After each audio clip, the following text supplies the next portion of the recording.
A total of 509,824 final year students from public and private junior high schools in the country have been writing this year's Basic Education Certificate examination. My colleague Patricia Gasu has been speaking to some of them after their first paper. Some of the students expressed mixed reactions, especially on the English paper. There's more in this report. The atmosphere was serene at the Anungmele Examination Center here in Accra. Most of the candidates were busily shading their answer sheets, almost unaware of our presence. The sound means stop work. It is also a trigger for jubilation and, rather unfortunately for others, a moment of sadness. What's your name? Painty Dijo. So how was your paper? It was very nice. It was a great experience. Great experience? Yes, writing this. Are you prepared for the next one? Yes, please. What was the next paper? Religious and moral education. What's your name? Samuel Gweme. Tell me about the paper. Tell me about the experience.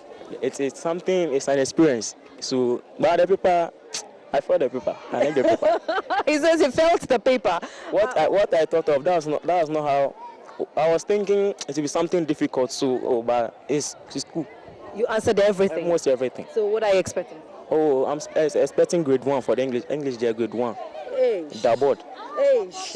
All the best. To me, but I wasn't expecting that one. When you say you were not expecting it, what exactly do you mean? What I mean is about the literature. Yeah. Actually, what I learned Didn't come. Yes. Apostle ever. Yes. Why, you got some past questions? Oh no, but I was solving some with my teacher. That one, it's me. Like the whole class, we were solving it with our teacher. He was teaching us, but I thought one of them would come back. None of it came. But were you able to answer some? Yes. Personality. How was the paper? So easy, but I wasn't expecting what came. Actually, our teacher told us that the mock we are writing would be difficult than the BEC. But when we went in for the English, the literature was so difficult, especially the questions they asked was so difficult. So we did what we could. The week-long exams is expected to end on Friday, June 8, 2018, and these students just can't wait. Well, there were some students, however, who didn't even get the chance to cite the paper to tell whether it was going to be cheap or it's going to be tough for them. 76 students of the Prince of Peace Junior High School, JHS, in the Northern Regional Capital, Tamale, they were denied access to the Northern School of Business Examination Center to participate in the 2018 BEC following the failure of their proprietor to register them, even though they had paid their registration fees. Hashmin Mohammed set in the following report. 151 students paid 500 cedis each to the proprietor of Prince of Peace Junior High School, Suleimana Said, to be registered for the 2018 BEC. But the school head, in his late 30s, only registered 75 final year students and allegedly pocketed the rest of the money, estimated to be 38,000 cedis. The 76 unregistered students were directed to check their index numbers last Sunday at the examination center where they were supposed to sit for the exam, but they were unable to find the names. Their worst fears were confirmed when they were told their names could not be found among those registered. They were left with no choice but to look on while other students walked in to start their English exams. One of the victims, Mohammed Alidu, tells Joy News they are disappointed and heartbroken by their proprietor's action. Came here around 5 o'clock, and after we came, it was said that our index numbers are not existing. And we paid the money to the man, the teacher, the proprietor. Each of us, I think we paid about 500 Ghana cedis just for the registration. So yesterday, he asked us to come so that he will lead us to here so that we can check our index numbers. When we came, we couldn't see him. So it was around 3 o'clock when he came back. We can see that he's not in, he was in a sad mood. When we asked him, he said that our index numbers, that they've cut off 76 students out of 151 students. So 175 students are qualified to write the examination, and we don't know the reason why. Some parents of the disappointed candidates were equally unhappy. Memuna Tualidu is one of such parents. In fact, it's very painful to pay this kind of amount of money to a master, and last minute you rather tell that they are not going to write. I don't even know how my senior ones will feel, because in fact, to me myself, since yesterday I'm confused, and I don't know how my life is going to be, seeing my younger ones or my daughters and my son staying back. And last minute, the master will tell us that they are not qualified to write. In fact, it's very painful. The proprietor was later picked up by police for investigations. Northern Region Police say the media will be briefed on Tuesday on the matter. Hashmi Mohammed reports for Joy News. Well, elsewhere, invigilators at the Agotime Ziope district of the Volta region are threatening to withdraw their services in the ongoing BEC. According to them, the Ghana Education Service defaulted in the payment of the allowances for 2 years, hence they resolved not to render their service on Tuesday. An invigilator at the Ziope Examination Center, Godwin Kaku, disclosed this to Joy News' Fred Kwame Asare during monitoring by the District Chief Executive of the area, Dixon Jokwa. 668 candidates from 28 public and private basic schools are sitting for this year's BECE in 2 examination centers in the Agotime Ziope district. The district is expected to improve over the 56% distinction recorded in 2017 after some interventions were introduced to adequately prepare the candidates. After a rigorous preparation, tutors were seen giving candidates final instructions and guidelines at the examination centers prior to the commencement of the English paper Monday morning. The paper arrived 30 minutes after the official starting time, and 1 absenteeism was reported at the center in Ziope, where a candidate reported sick but managed to write the 2 subjects. However, the success of this year's BEC in the Agotime Ziope district may suffer some hitches, as the 28 invigilators in the district are threatening to boycott the exam if the Ghana Education Service fails to pay their 2 years outstanding allowances by Tuesday. Godwin Keku is an invigilator at the Ziope Examination Center. We have started already today. If they cannot pay us our money, that means the rest of the papers will not be invigilated. So we are pleading to the Minister of Education. We knew this incident was there before he came, but he tried and make sure that our money started to our 2016, 2017, and made last to enable us to continue the exam in the Agotime district. District Chief Executive Dixon Jokwa, however, revealed the Assembly has agreed to cater for this year's allowances of officials engaged to supervise the examination. We've taken up the bill so that they should prepare them for the exam. And they've done that. We've agreed to pay the supervisors for supervising them. And we took that up already in a preparatory stage. And they've all responded well. So that is what the Assembly has done. And we hope it will pay. Volta Regional Minister Dr. Archibald Lecha also told some centers in Ho and advised candidates to give of their best to benefit from the free senior high school program. 36,079 candidates are taking part in this year's BEC at 129 centers across the Volta region. Fred Kwame Asare's report for Joy News. Now, a total of 12,308 candidates are taking part in this year's basic certificate examination in the Upper West region. Out of the number, 19 of them are visually impaired and are writing the exams using Braille. Upper West Regional Minister Alhaji Suleiman Al-Hassan, who toured some of the examination centers, urged the visually impaired candidates not to see their condition as an obstacle to achieving greatness. Joy News' Upper West correspondent Rafiq Salam reports from Wa. A total of 12,338 candidates in the Upper West region are taking part in this year's Basic Education Certificate Examination, BECE. The figure is an improvement of last year's figure, who stood at 12,042. In the Wa municipality, a total of 2,785 candidates, comprising of 1,361 boys and 1,424 girls, are taking part in the examination at 4 centers dotted across the municipality.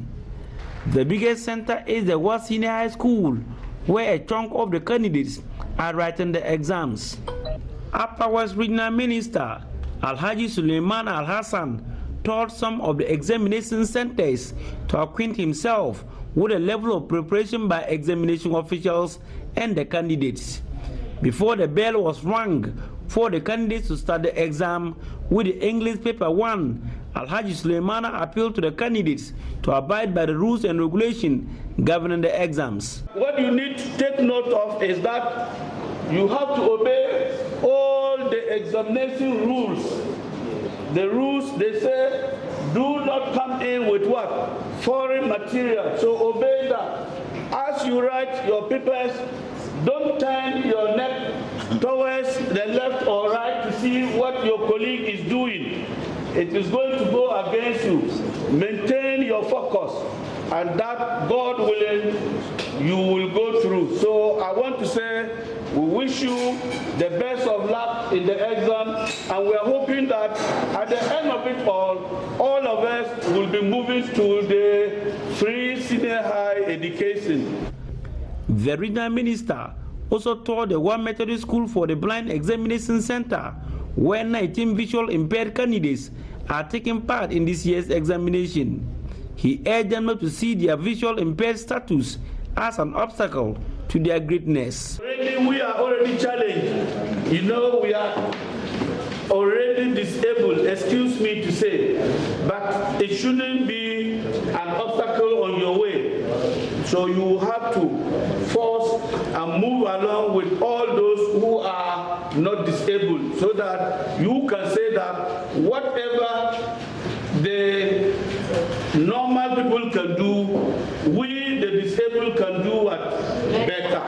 So do it better for us. Reporting for the news, Rafiq Salam. Wah. And delays characterize the start of the BC at some centers in Kumasi due to late arrival of question papers. The first paper, scheduled to begin at 9 a.m., got underway between 15 and 20 minutes later. 104,942 candidates are sitting the examinations in the Ashanti region. Nana Aljima has a wrap of events on day 1 of the BC in the following report.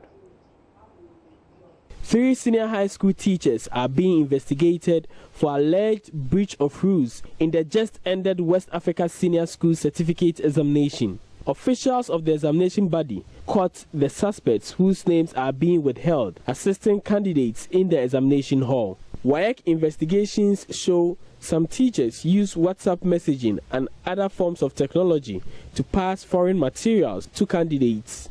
Some invigilators also leak examination questions hours before the designated time for opening them. Mr. Alex Bosompem is the Ashanti Region Controller of WAEC. 3 years that he has been in the junior high school, if you have taught the candidate properly, I don't see why you should move heaven and earth to go into the examination room to go and coach the candidates again. In the examination room, we don't expect any teacher to maneuver, go into the examination room to coach candidates how to write or answer the questions. It's not going to help the candidates. It doesn't help anybody. So we must, as much as possible, try to avoid these things.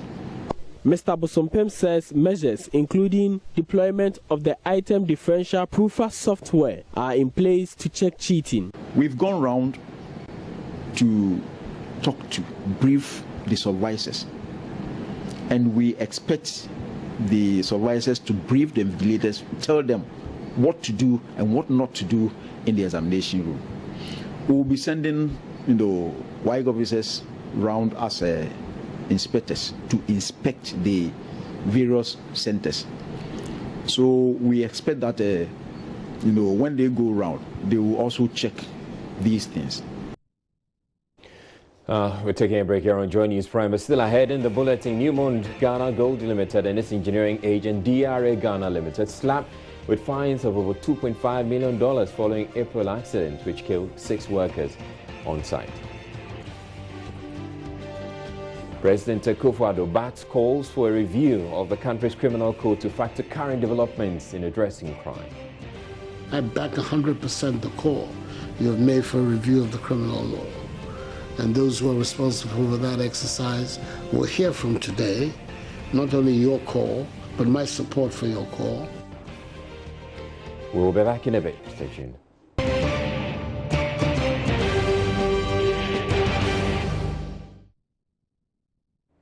Now, Newmont Ghana Gold Limited and its engineering agent DRA Ghana Limited have been fined more than $2.5 million following an accident that killed 6 workers on site in April this year.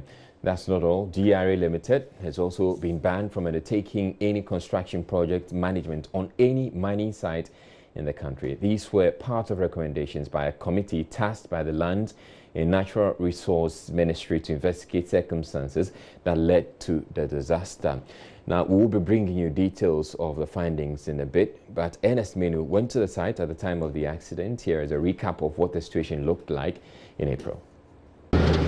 We are here at the Ahafo Mines of Newmont, Ghana. This is where the incident happened, where the expansion work being carried out by the company resulted in the death of 6 people. 8 people were working here, 6 died, 4 bodies were retrieved last night. The 2 were retrieved early this morning, and all 6 bodies have been deposited at the Shidim Government Hospital. So we'll go in there and find out exactly what it looks like. That's a worker here. So we stopped now. So we're doing nothing. This is the reinforced concrete was steel structure which appeared to keep.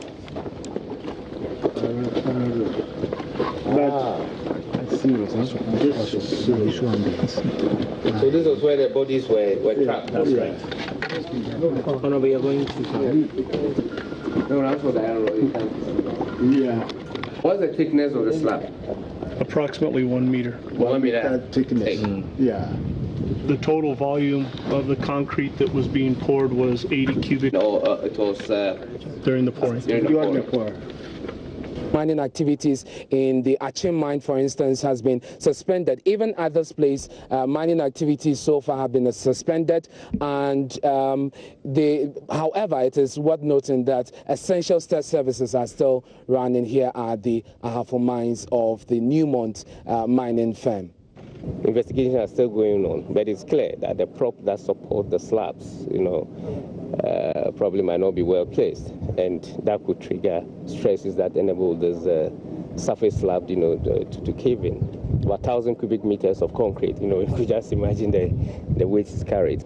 The team will investigate as far as even to look at some of the detailed design, the structural design, whether the designs had actually been taken into consideration to take such a load of concrete above it, considering the dead load. All these things will be looked into. If what we are hearing, if it's true, that they may have to ask workers to go beneath and find out what is happening because they detected that there are some structural unsoundness happening, and so the workers have to come down. If that is true, then actually something wrong might have happened. But I don't want to preempt, what the mine inspectors and the team who are detailed to do this investigation are going to come out with. Right, so that was the accident back in April, which resulted in the report that has been issued by the Ministry of Lands and Natural Resources. Now, I have with me in the studio a Public Relations Officer of the Ministry, Abraham Otabil. Thank you, Abraham. Yeah, now, I would want for you to take us through the report. What are the highlights in there? Of course, we know that there's this fine of totally $2.5 million slapped on Newmont and the others. Exactly. Thank you very much.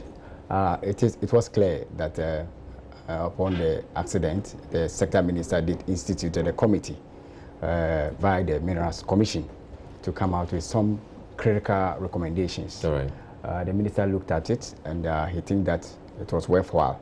But of course, as sector minister, he did directed that we have to make it public, the outcome of the recommendations. So DRA, as you rightly mentioned, the engineering consulting firm was charged with, or was fined with an amount of $2 million US. We are hearing that certain quarters that they were banned totally from. No, they were not banned. I want to put it on record, or to set the record straight that they were not fined. They have been fined 2 million Ghana cedis, $2 million US. Because the recommendation 1 and 2 did say that they should have been banned. But of course, upon further consultations by the sector minister, he did fine them $2 million. So let's keep that record straight. All right. We also have Newmont Ghana Gold. Of course, their premises was where the accident happened, and they were also fined additional $500. We also have the were they fined because this happened on their watch, essentially? Exactly, because you cannot just look on to have this thing happening on your premises. We are also aware that Newmont have some safety records. I mean, all over the world, they've been doing well and all that. But with this particular issue, we needed to take the bull by the horn. Right. And that is why they were also so I'm curious, the company itself, Newmont itself, was fined $500,000, and then DRA, which is the engineering company that's working for them, they were fined $2 million. Yes, because DRA, don't forget that the committee recommended dismissal. The committee had earlier recommended dismissal. And so when he got to the sector minister, he looked at the item 1 and 2, which was calling for the dismissal, and look at the nitty-gritties of the issue, and did slapped a fine of $2 million. And so, I mean, so it's either you're dismissed or you pay the exactly. And you think the $2 million fine is they will find that acceptable compared to their dismissal? Yeah, we've had some engagement, and we think that take it or not, or we think that there's something that should be able to compensate for the loss. Wait, did the committee establish any clear breaches? Yes, it did. What were those breaches? Yes, let me just walk you through briefly. The committee did indicate that DRA, for instance, should open a fully functional management office, because clearly there were more of the recommendations. But what were the breaches? The breaches warranting the fine and the sanctions. Exactly, because for instance, they did not have even a functional office in Ghana. We are aware that they operate around 20 countries in Ghana, and clearly also the supervisor on site, who was supposed to even see to the work of these workers, was nowhere to be found. Okay, so these are some of the issues.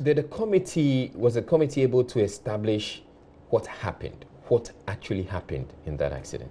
Yes, if you watch the recommendations, they did indicate that there was what actually happened, because the committee did indicate that there were structural dysfunction or sort of, okay? Because of course, if you are trying to put up a concrete mixture and you ask 2 or 4 people to go beneath and check whether it is fitted properly, I mean, that is not the way it is. It's a structural failure. And so clearly the committee had no other means but to recommend to the sector minister that this is the way to go. All right. So now let's go through the recommendations. Apart from the fine, you've talked about the fine that the $2 million that DRA has to pay. We've also talked about the $500,000 that Newmont has to pay. What else is Newmont supposed to do apart from paying these fines? Okay, Newmont Ghana Gold shall also be fined 10,000 US. So aside the 500, they will also fine 10,000 US for failure to ensure that DRA Ghana obtains a mining services operating permit. All right. So they were dealing with a company that really didn't have the wherewithal. That you have a wherewithal, or the necessary licenses to be able to operate. So that's why we think that they also have something to talk about. In that case, the $10,000 sounds like pittance. Well, I have always said that it is not the fine that we as a ministry are interested in. We have always said or put on record that all mining companies, whether large or small, your safety records is paramount to the ministry. or for that matter, to the state. We have workers working at the mines. We want to ensure that at least those workers are protected. And that is what we are looking at. And that is why even the sector minister has instituted the need for us to also restructure the regulator, that's the Minerals Commission, to be able to give it more impetus to buy it.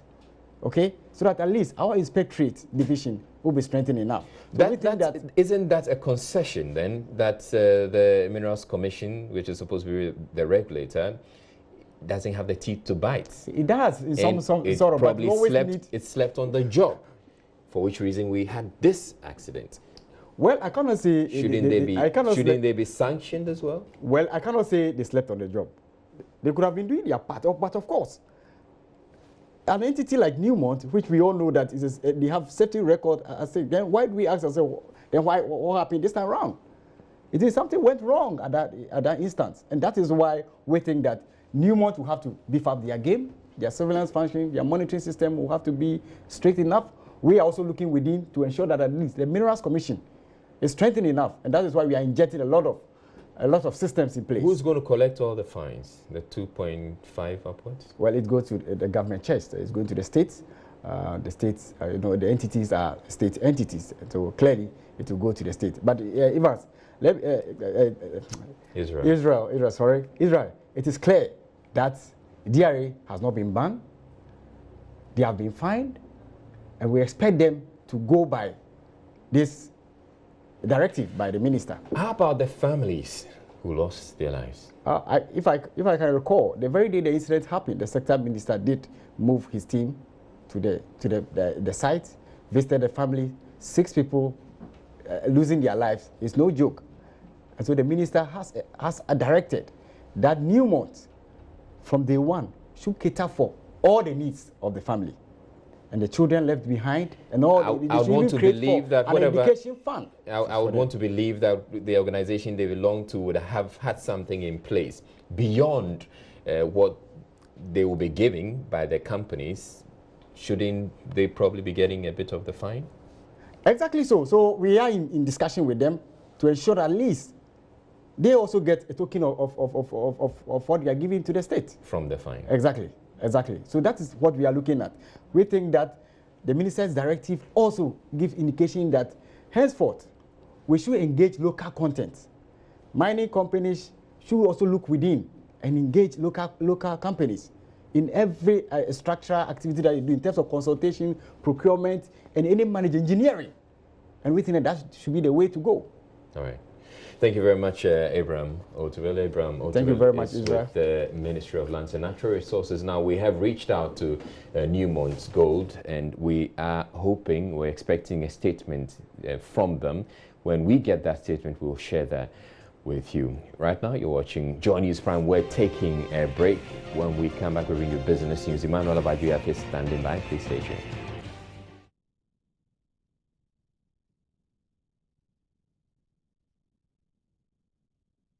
Hello again, good evening to you. It's now time for business.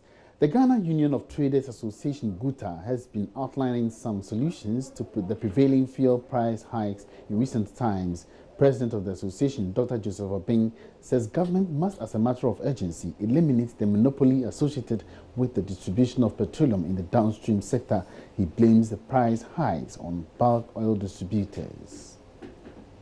I think there's a gap, which I think if the government come in and then do the bulk of the importation, maybe through GOIL, it will suppress the profit that the oil distributors are making. Because the whole thing is about the profit. And then the government should come in and then probably with the rebuilding of the Tema oil refinery or reoperationalizing it, it will bring the prices down. Other than that, if we leave this thing to the oil traders and all that, how are we going to also do to even curtail their profit and all that? Have you thought of that? Because whilst we are normally crying, they are reaping all the benefits and all that. Have you gone into that gap and see. Otherwise, if you cannot suppress it, then we have to find a way to bring competition to them so that the prices naturally will come down. I think that's where the solution is. There's a huge gap in trading, and then the government should come in and then bring a policy either by way of refining the crude oil, the price will be naturally down, and then to suppress the prices. If we do not take a pragmatic solution to this, this one will become a recurrent thing. It will come. Because when the prices go up, you can't tell the transport operators to not to increase their price, because it is a main commodity of plying their business. Finally. Now, the Ghana Airports Company Limited has awarded a 600,000 cedi contract for the renovation of toilet facilities at the Kotoka International Airport Terminal 2. This follows a viral video on the poor state of washrooms at the Terminal 2 wing of the airport. Addressing the press after a tour of some facilities at the arrival hall, Minister for Aviation Cecilia Dapaah assured the place would be renovated soon.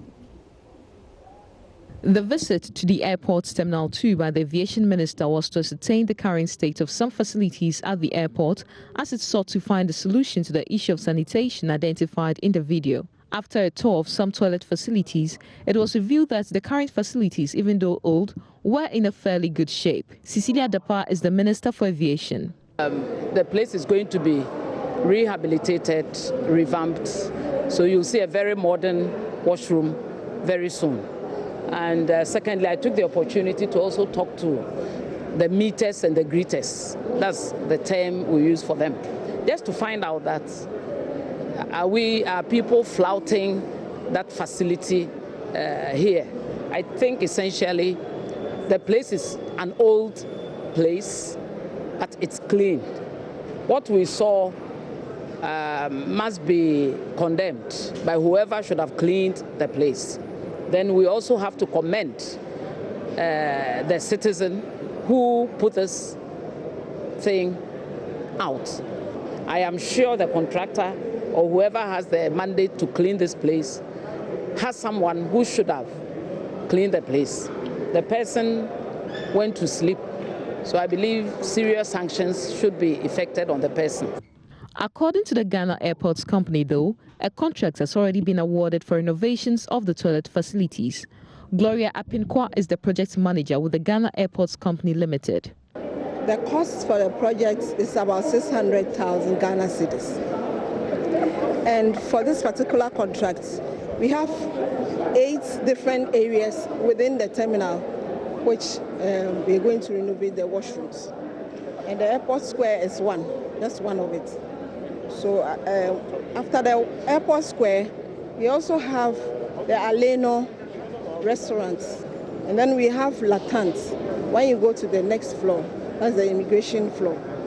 We also have a washroom there, and then the CCTV area. We have washrooms there. We're going to renovate under this contract. Then the immigration hall, there's also a washroom there, which falls under this contract. When is this contract going to begin, and when are we likely to see it completed? In fact, we have called the contractor to come and start works tomorrow. Sheila Tamaklu for Joy Business.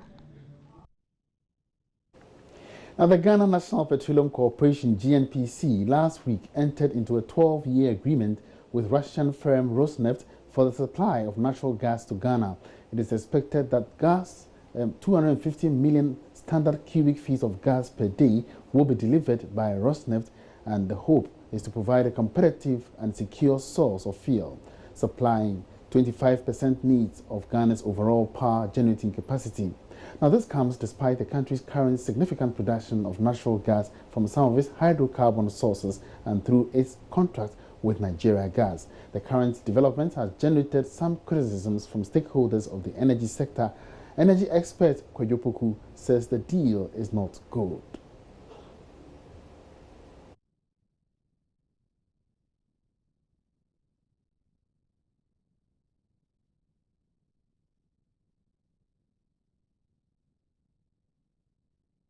this whole idea of going outside the country, especially GNPC, who partners almost all our offshore developers and knows the excess gas capacity that as a country we have coming into 2018, 2019, is mind-boggling why they would go and sign a 12-year agreement with a company in Russia to bring us gas that we already have excess of.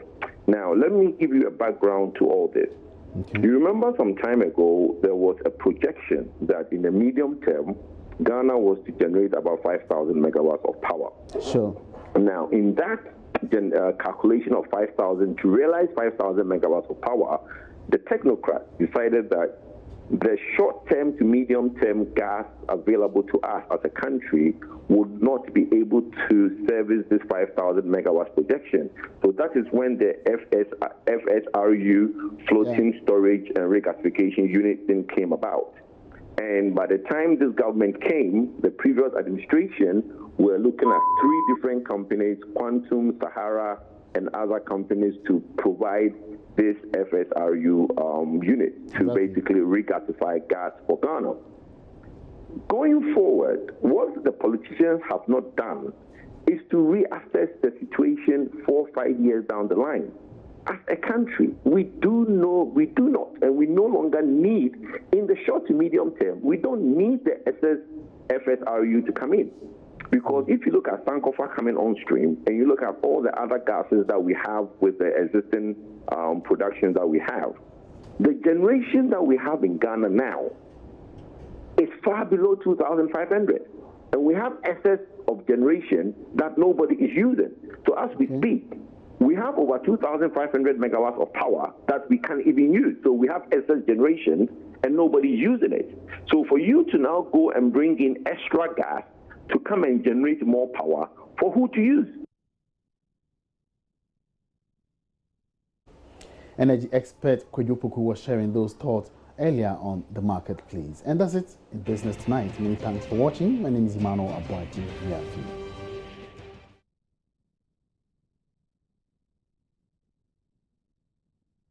Welcome back to Joy News Prime. Now, as I indicated earlier, we have to go back to our first story, or our story that had to do with the accident at the Newmont Ahafo mine, which happened on 7 April. We now have a statement coming from Newmont Ghana Limited. They are officially responding to this issue. As we know, they have been fined together with DRA. They have been fined $2.5 million. Now, there's a statement coming through from Newmont. They say, we appreciate the efforts of the Minerals Commission and other stakeholders in conducting a thorough investigation into the causes of this tragic construction accident, said Alwyn Pretorius, Regional Senior Vice President in Newmont Africa. We are all devastated by the loss of 6 colleagues and will carefully study the report so we may learn from the accident, address its findings, and take steps to prevent this from happening again. We will work closely with the Minerals Commission to follow up on each of the instructions in their report. This tragic accident stands as a sobering reminder that we must forever remain vigilant in continually improving our safety culture.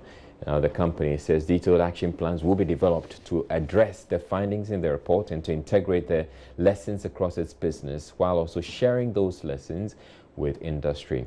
Construction work at the AME project remains suspended until Newmont and the authorities are satisfied that work can resume safely. Newmont Ghana also reiterated that it continues providing support to the grieving families, as well as counseling to the employees of the construction contractor and the entire workforce at Ahafo. The company says it is also finalizing a long-term, comprehensive and sustainable financial assistance package for the grieving families.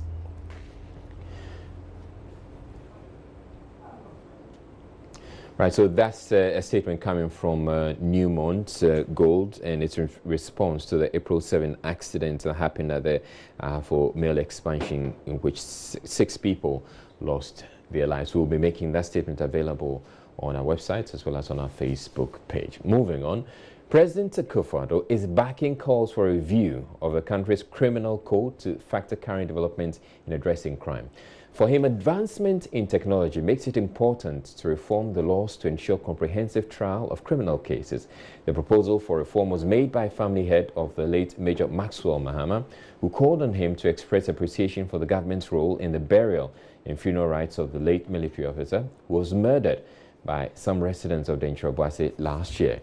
Ahmed Zakaria Sakara says the family is praying for justice to be served in the trial of 14 persons accused of murdering the late soldier. The law is the law. Our sentiments are also our sentiments. We would have wished that all those people should go before the judge and explain their presence at the scene. For those who urge the killers on, we see them as guilty as the killers. Unfortunately, the law doesn't work that way. And we think that probably it's time to look at it, because now technology has made certain things possible. And we believe that our criminal system should benefit from that. The people you asked to take care of us did their work so well that we would like to use this opportunity to thank them here. The Minister of Defense is here. The CDS and the entire military high command, they are here. We would like to thank them for what they've done for us.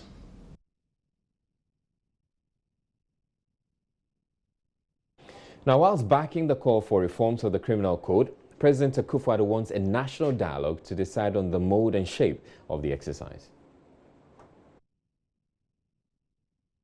The call you have made for the review of the criminal law, to me, is totally legitimate. That is the way in which we get progress in a nation. Events occur, and we look at the responses of the society, the institutions of the state, to determine whether they're adequate in dealing with the particular problem that had not been anticipated, that perhaps is coming up for the first time. And then when you look at those institutions and you look at the methods and processes, and you're satisfied that they can be improved, you've spoken about the aid of technology, which may not have been present at the time the criminal code was written. It's present today, that it will make sense for the review of the criminal law to take into account these developments in the evolution of our country and society. So I back 100% the call you have made for a review of the criminal law. And those who are responsible for that exercise will hear from today not only your call, but my support for your call. And hopefully it will begin the process of a national dialogue which will result in the intervention of the parliament and make the necessary adjustments to our criminal code. But I think it is important that all of us recognize that sometimes it takes tragic events like this for us to be able to arrive at a better way of handling matters. Former President Jerry John Rawlings has charged members of his party to rise up from the ashes of their defeat in 2016 and work towards making the party great again. Speaking at a ceremony to commemorate the 39th anniversary of the June 4 uprising in Accra, the former president said the day cannot be erased from the country's history. Efwa Evans Chinwe reports. The celebration brought together leading members of the National Democratic Congress to commemorate the uprising. Mr. Rawlings charged all party members to stick to the core values of probity and accountability. June 4th represents a force that cannot be erased. June 4th is not about the semantics of probity, accountability, freedom, justice, truth, and integrity. It is about a unified force and power that can move mountains. It is a force that defies negativity and revolves on a fulcrum of ordinary people's power. Former NDC MP for Ablekuma South, Fritz Bafo, who also spoke at the event, says corruption and greed has become the order of the day, with political patronage taking center stage. He believes this can only be stopped if political leaders decide to put the nation first. Political patronage is the order of the day thus creating a cabal of praise singers and sycophants in the major political parties. Money is fast becoming the primary determinant for seeking and gaining political office. All these factors have helped in creating an unhealthy mix of negatives that is threatening national cohesion and progress. Former National Women's Organizer of the NDC, Anita D'Souza, apologized to former President Rawlings for any offense party members might have committed against him. Founder, I know your children we have heard, and I also know you are a human being. You have also done something maybe it's not right. And I was so happy when I heard you saying that when you brought a statement out, rendering apology. You are a hero. You are a hero. You are a hero. This shows that what you have taught me is still within me. If you are a leader, be prepared to say, I'm sorry. If you are a child, be prepared to say, Daddy, I'm sorry. So I will take this opportunity on behalf of the party to kneel down before my dad. Please, forgive us. Let's come together to build this country. Anita, what does that make of us? Anita, mi frauti unti.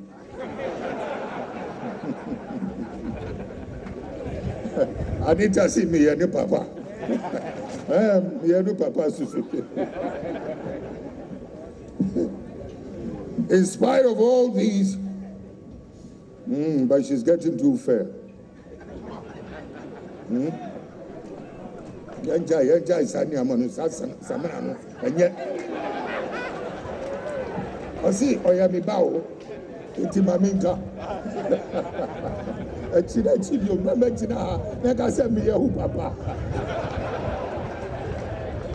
One of the young cadres of the party, Lawrence Lamte, called on party members to wake up and learn from their 2016 defeat.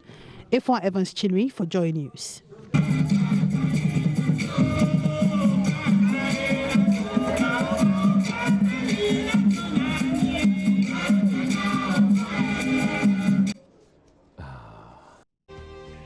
Right, and in the headlines on Joy News Prime, basic education certificate examinations began today